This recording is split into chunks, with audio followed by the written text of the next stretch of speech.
प्रार्थनान हेच मुचे मागणी, हीच मुची प्रार्थनान हेच मुचे मागणी.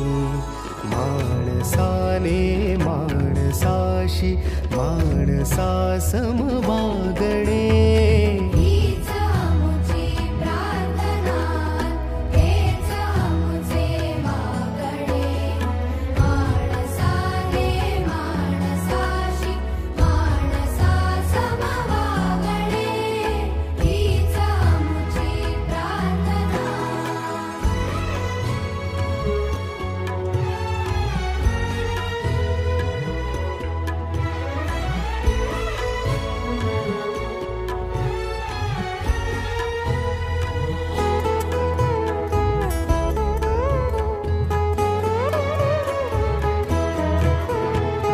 धर्म जाती प्रांत भाषा द्वेष सारे